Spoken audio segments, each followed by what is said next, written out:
তারপর মায়ার নবী বলেন ফাইন্নাল্লাহ তাআলা ইয়ানজিলু ফিহা বিগুরুবি শামসি ইলা সামাঈদ দুনিয়া ফায়াকুলু আলা মিন মুস্তাগফিরিন ফাগফির লাহু।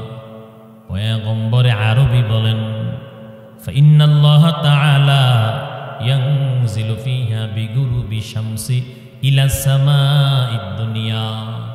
আল্লাহ নবী বলেন দুনিয়ার উম্মত, আল্লাহ পাক সূর্যটা অস্ত যাওয়ার সাথে সাথে দুনিয়ার আসমানে আমার মালিক চলে আসে। আল্লাহ পাক প্রথম আসমানে চলে আসেন, দুনিয়ার আসমানে আল্লাহ পাক চলে আসেন। আপনার আমার মালিক দুনিয়ার আসমানে আইসা তাম পৃথিবীর মানুষদেরকে আল্লাহ পাক ডাক দিয়া বলেন মুস্তাগফিরুন ফাগফির লাহু। আল্লাহ পাক বলেন কে আছো কার আমল নামায় পাহাড় পরিমাণ গুনাহ, কে আছো জাহান্নামের আসামি, কে আছো গুনাহ করতে করতে সমুদ্রের ফেনা পরিমাণ গুনাহ করেছ, কে আছো অপরাধী, কে আছো আমি আল্লাহর কাছে বলো, আমি আল্লাহর কাছে গুনার জন্য ক্ষমা চাও, আমি আল্লাহর কাছে তওবা করো। আল্লাহ পাক বলেন যখন আমার গুনাহগার বান্দা বান্দিরা গুনাহ করতে করতে সমুদ্রের ফেনা পরিমাণ গুনাহ করে, গুনাহ করতে করতে যখন উহুদ পাহাড় পরিমাণ গুনাহ করে, আল্লাহ পাখিরিন বহর সদকা রহমাতাল লিল আলামিন সাইয়্যিদুল করনাইন খাতবুল মুরসালিন আখিরা মুদবুদ ফখরুল আউয়ালিন শুদ্ধ হুজুদাস রহমাতাল লিল আলামিন মসজিদে ও শুদ্ধ হামারো এ জমিন। আমার আপনার মায়ার নবী রহমতের নবী উম্মতের কান্ডারি সরওয়ারে দু আলম রমজান মাস ব্যতীত নবী শাবান মাসে এত বেশি রোজা পালন করতেন, অন্য কোন মাসে নবী এত রোজা রাখতেন না। আম্মা জান আয়েশা সিদ্দিকা রাদিয়াল্লাহু তাআলা আনহা রহমতের নবীকে ডাক দিয়া বলে ও পয়গম্বর, রমজান ছাড়া নবী আপনি কেন এত বেশি রোজা পালন করেন শাবান মাসে, যা অন্য কোন মাসে আপনি পালন করেন না? মায়ার নবী ডাক দিয়া বলে ও আয়েশা, কেন আমি নবী শাবান মাসে এত বেশি রোজা পালন করি? আল্লাহর নবী বলেন আগামী একটা বছরের ভিতরে যতজন জমিন থেকে মৃত্যু বরণ করবে আল্লাহ পাক তাদের মৃত্যুর পরোয়ানাটা আজরাইলের হাতের মধ্যে দিয়া দেয়।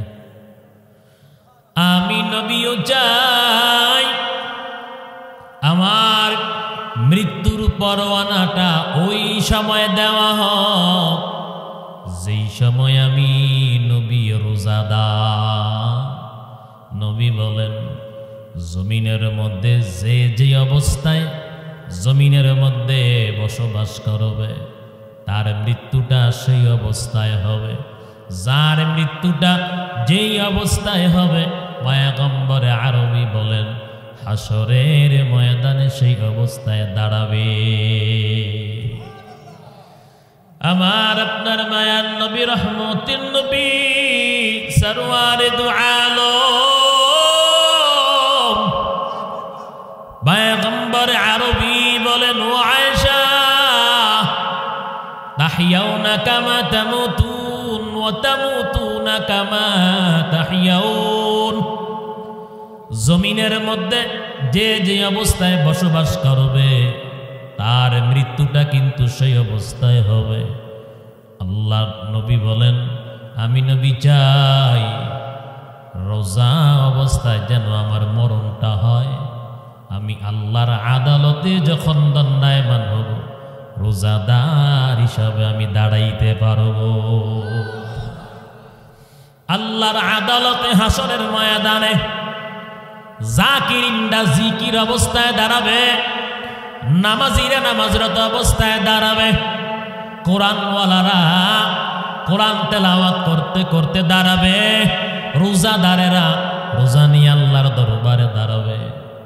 যারা ভালো কর্ম করত সেই ভালো কর্ম নিয়ে আল্লাহর আদালতে দাঁড়াবে। আর এর বিপরীত যারা গুনাহ করত, সুদ খাইত, ঘুষ খাইত, হারাম খাইত, জিনা ব্যভিচার চুরি ডাকাতি ছিনতাই চাঁদাবাজি রংবাজি টেন্ডারবাজি মাস্তানি সন্ত্রাসী যারা করত, গাঁজা খাইত, মদ পান করত, এই অবস্থায় যদি কপাল পোড়া তোর মরণ হয় আল্লাহর আদালতে সেই অবস্থায় দাঁড়াইতে হবে। আই বেরাদার ধরে বাসা জিয়ারে ইয়ারে বদবতর বুআদস মারব মুসলমানি বুয়াদ গরদন নেহাদন আয়নানে খুদ বদসতে খাজাদাবা গর্ব সুরত আজমি ইনসাবুদে আহমদ কো জাহালো হামে কে সাবুদে। আমার আপনার মায়ার নবী রহমতের নবী সারওয়ারে দু আলম আম্মা জান আয়েশা সিদ্দিকা রাদিয়াল্লাহু তাআলা আনহা কে ডাক দিয়া বলে, আয়েশা শাবান মাসে কেন আমি নবী এত রোজা পালন করি? কারণ শাবান মাসটা হলো আমি নবীর মাস, রমজান মাসটা হলো আল্লাহর মাস। এই শাবান মাসের মধ্যে মূল্যবান একটা রাত্র আছে, হাদিসের ভাষায় বলা হয় লাইলাতুন নিসফি মিন শাবান, ফারসি ভাষায় বলা হয় শবে বরাত, লাইলাতুল বরাত। আগামী শুক্রবার জুমার দিবাগত রাত সূর্য অস্ত যাওয়ার সাথে সাথে শুরু হয়ে যাবে। এক শ্রেণীর মানুষ ইবাদত করার জন্য প্রস্তুতি নেবে, অন্য দিক দিয়া আরেক শ্রেণীর মানুষ হালুয়া রুটি খাওয়ার প্রস্তুতি নেবে। নেবে নিও হাঁসের মাংস দিয়া। আমার আপনার মায়ার নবী রহমতের নবী, নবীর প্রিয় সাহাবারা শাবান মাস যখন আসতো সাহাবারা তারা তাদের মাল হিসাব কইরা গরিব মিসকিনদের হক যাকাত দিয়া দিত, দান সদকা করত, চাকর বাকরদের কর্ম হালকা করে দিত। বিচারক যারা কয়েদিকে শাস্তি দিয়া মুক্তি দিয়া দিত, না হয় এমনি তাদেরকে আজাদ করে দিত। সাহাবায়ে কেরাম শাবান মাসেই যার যার মাল হিসাব করে যাকাত দিয়া দিতেন। আর আমরা যাকাত দেই রমজানের শেষের অংশে, শেষ ভাগে, বেশি সওয়াবের লাগে, ঠিক না? বেশি সওয়াবের জন্য আমরা রমজানের শেষ ভাগে যাকাত দেই। কোন কর্মে কোন আমলে সবচাইতে বেশি সওয়াব সাহাবায়ে কেরামদের চাইতে আমরা বেশি জানি না। কথা বলেন না কেন? সাহাবায়ে কেরাম শাবান মাসে এই মাস আসলেই যাকাত দিয়া দিতেন। বলে কেন? গরিব মিসকিনরা, যারা অসহায় গরিব, তারা যেন রমজান মাসে ভোরবেলা ভালো মন্দ একটু খাইতে পারে, কয়েকটা আইটেমের তরকারি দিয়া যেন খাইতে পারে, দুধ এবং কলা গুড়ের ব্যবস্থা যেন হয়। লাখপতি যারা, কোটিপতি যারা ৫-৭টা আইটেম দিয়েও ভোরবেলা ভাত খাইতে পারে না, সেহারি খাইতে পারে না। আছে নিয়ম, সেহারি খাইতে পারে না, আইটেমের শেষ নাই। এরপরও কেড়ে জানি মজা লাগে না, ঠিক না বে ঠিক? আইটেমের শেষ নাই, এরপরও মুখে মজা লাগে না। আর গরিব মানুষ ও শাক দিয়ে 2 প্লেট খাইছে, সুবহানাল্লাহ। তো মজা থাকবে কেমনে? তুমি তো ডানে বামে কামাও, কথা কয় না? তোমার আয়ের মধ্যে তো হারাম মিশ্রিত, তোমার ইনকামটা তো পবিত্র না। আর ওই যে গরিব মানুষ, ও সারাদিন রিস্কা চালাইয়া হালাল ভাবে উপার্জন করে, মাটি কেটে উপার্জন করে, ঠিক না বেটি? হালাল খানার মধ্যে কি মজা! কোরমা পোলাও খাইলেও এত স্বাদ লাগে না। হালাল খাবার যদি শুটকির ভর্তা হয়, মরিচ কসলাইয়া ভাত খাইলেও এটার মধ্যে শান্তি আছে না নাই? হারামের টাকা দিয়া, সুদের টাকা দিয়া, ঘুষের টাকা দিয়া দৈনন্দিন মোরগ পোলাও যদিও খাও রে মুমিন, আল্লাহর কসম, যেই বান্দা বান্দি হালাল ইনকাম কইরা বাজার সদাই কইরা খাইলো, তার কলিজায় যে একটা প্রশান্তি পায়। আপনাদের সমাজে সুখর যে ফত্তনে টাকা দেয়, তারে জিজ্ঞাসা করবেন, গরুর কলিজা খাইলেও মুখের মধ্যে স্বাদ লাগে না। কথা কোন ঠিক না বেঠি? আতিনা ফি দারে দুনিয়া না হাসান, আতিনা ফি দারে উকবা না হাসান, ইয়া গিয়াসাল মুস্তাগীথিন হদিনা লফতেখারা বিল উলুমে ওয়াল গিনা। আমার আপনার মায়ার নবী, রহমতের নবী, সরওয়ারে দু আলম, আল্লাহর নবীর একাধিক বিবি থাকার কারণে নবীজি প্রত্যেকটা রাত্র ভাগ করলেন, এক একটা রাত্র এক একজন বিবির ঘরে কাটাবে। আম্মা জান আয়েশা সিদ্দিকা তিনি হাদিসটা বর্ণনা করেন। আম্মা জান আয়েশা বলেন, দুনিয়ার মানুষ আল্লাহর নবী যেই রাত্রটা আমার ঘরের মধ্যে থাকবে, কাটাবে, মায়ার নবীরে পাবে, এটা কিন্তু কোনো সাধারণ বিষয় না। সুবহানাল্লাহ। আমার আপনার মায়ার নবীর চেহারার মধ্যে এত বরকত ছিল, এত নূর ছিল, 7 দিনের কোনো ক্ষুধার্ত বান্দা মায়ার নবীর চেহারার দিকে যদি একটা নজর দিত, সাথে সাথে 7 দিনের ক্ষুধার্ত বান্দার পেটের ক্ষুধা নিবারণ হয়ে যাইত। আম্মা জান আয়েশা সিদ্দিকা রাদিয়াল্লাহু তাআলা আনহা তিনি হাদিস বর্ণনা করেন, রহমতের নবী এশার নামাজের পর স্বভাব সিদ্ধ ভাবে আমার কামরার মধ্যে নবীজি আসলেন। মায়ান নবী শরীরের জামাও খোলেন নাই, একটু পর উইঠা আবার নবী চলে গেলেন।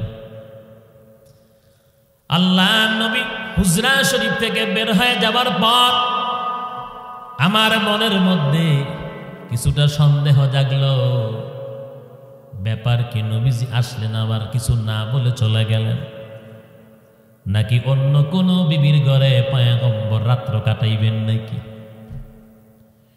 আম্মা জান আয়েশা সিদ্দিকা রাদিয়াল্লাহু তাআলা আনহা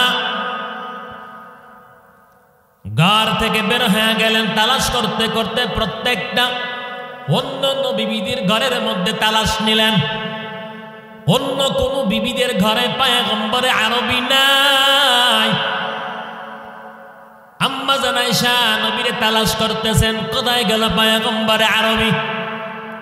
হঠাৎ করে আম্মা জান আয়েশা শুনে জান্নাতুল বাকি থেকে গুনগুন কান্নার শব্দ আসতে আছে। জান্নাতুল বাকি যেই কবরস্থানের মধ্যে সমস্ত শুহাদায়ে কেরামদেরকে দাফন করা হয়েছে। সুবহানাল্লাহ।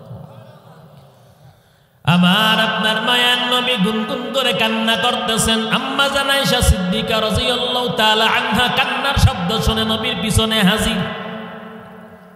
আল্লাহ নবী আল্লাহর কাছে দোয়া করতেছেন, ইসলামের জন্য যারা জীবন দিল, শহীদ হয়ে গেল, সাহাবায়ে কেরামদের জন্য দোয়া করো। সমস্ত মুমিন মুমিনাতের জন্য আল্লাহর নবী দোয়া করতেছেন আল্লাহর কাছে। আম্মা জান আয়েশা এই দৃশ্য দেখা দৌড়াইয়া হুজরা শরীফে প্রবেশ করলেন। মায়ান নবী, রহমতের নবী, সারওয়ারে দু আলম আল্লাহর নবী মুনাজাত শেষ করে আবার হুজরা শরীফে চলে আসলেন।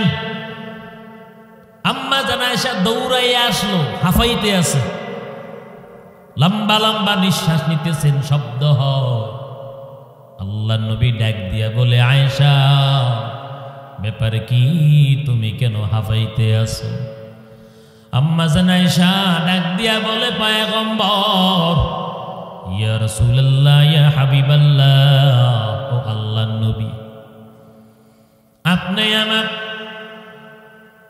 কামরা থেকে যখন চলে গেলেন, নবী আমার ভিতরে একটু সামান্য সন্দেহ আসছিল, না জানি আপনি অন্য কোনো বিবির ঘরে প্রবেশ করেছেন। পুরাটা ঘটনা যখন নবীর কাছে বর্ণনা করলেন, আল্লাহর নবী ডাক দিয়া বলে, আয়েশা তুমি কি মনে করো আল্লাহ এবং তার রাসূল তোমার উপর জুলুম করবে? আমার আপনার মায়ার নবী এরপরে আম্মা জান আয়েশা সিদ্দিকা রাদিয়াল্লাহু তাআলা আনহাকে ডাক দিয়া বলে, আয়েশা আজকে রাত্রটা গুরুত্বপূর্ণ একটা রাত্র, বরকতময় একটা রাত্র, যেহেতু তোমার ঘরের মধ্যে সময় কাটানোর কথা, ও আয়েশা তুমি যদি আমার একটু অনুমতি দাও, আজকে রাত্রটা আমি একটু বেশি ইবাদত করব। যেই নবীর পিছনের সমস্ত গুনাহ আমার মালিক মাফ করে দিলেন, যেই নবীর বর্তমানের গুনাহ, সামনের গুনাহ আমার আল্লাহ মাফ করে দিলেন, সেই নবী সবে বরাত এমনকি জীবনে কোনো ছোট্টখাটো আমল ছাড়েন নাই। আর আমগর তো ফরজের খবর নেই, আসেনি ফরজের খবর, কথা কয় না, আসেনি। আপনাকে এই সমাজের সবাই মসজিদে আসলে এই মসজিদ ভাঙ্গিয়া পাঁচতলা করতে হইব, কথা কয় না, মসজিদ ভাঙ্গিয়া পাঁচতলা করতে হইব, জায়গা হইব এখানে। শুক্রবার দেখেন না কিছু নজির জায়গা হয়, শুক্রবার সব হাজি সাহেব হয়ে যায়, সব নামাজ শুক্রবারে পড়ে, জুমার নামাজ শেষ এ মনে করে কিসের আসর নামাজ, আবার আগামী শুক্রবার। আসেনি এমন নামাজ? আসেনি? আল্লাহু আকবার, আল্লাহ পাক হেদায়েত দান করুন, বলেন আমিন। আমার আপনার মায়ার নবী, রহমতের নবী আম্মা জান আয়েশার কাছে সময় চাইলেন, আয়েশা তুমি যদি আমার একটু অনুমতি দাও, আজকে রাত্রটা একটু বেশি ইবাদত করব। আম্মা জান আয়েশা বলে, পয়গম্বর আজকে রাত্রটা এমন কোন রাত্র যেই রাতে আপনি বেশি ইবাদত করার জন্য অনুমতি চাইলেন? আল্লাহর নবী বলেন, আজকের রাত্রটা হলো লাইলাতুন নিসফি মিন শাবান, শাবানের 14 তারিখ দিবাগত রাত। মায়ান নবী ডাক দিয়া বলেন, দুনিয়ার উম্মত, যখন তোমাদের সামনে শাবান মাসের 14 তারিখ দিবাগত রাত চলে আসবে, সন্ধ্যার পর সূর্য যখন অস্ত হয়ে যাবে, রহমতের নবী বলেন, আল্লাহ রাব্বুল আলামিন প্রথম আসমানে মানে দুনিয়ার আসমানে আল্লাহ পাক চলে আসেন। আগামী শুক্রবার সূর্য অস্ত যাওয়ার সাথে সাথেই ফজিলতপূর্ণ রাত্রটা শুরু হয়ে যায়। আল্লাহর নবী বলেন, লাইলাতুন নিসফি মিন শাবান ফাকুমু লাইলাহা ওয়া সুমু ইয়াওমাহা। আল্লাহর নবী বলেন, যদি তোমরা সেই রাত্রটা পাও, রাতের বেলা ইবাদত করবা, নামাজ পড়বা, নফল নামাজ, জিকির করবা, কোরআন তেলাওয়াত করবা। এর পরের দিন আল্লাহর নবী বলেন, রোজা পালন কইরো। তারপর মায়ার নবী বলেন, সেই রাত্রটা পাইলে তোমরা ইবাদত বন্দেগী করবা, তবে নফল ইবাদত না করলে কোনো গুনাহ হবে না। আমি আবার বলে রাখি, নফল ইবাদতের মধ্যে সওয়াব আছে না নাই? কথা কয় না?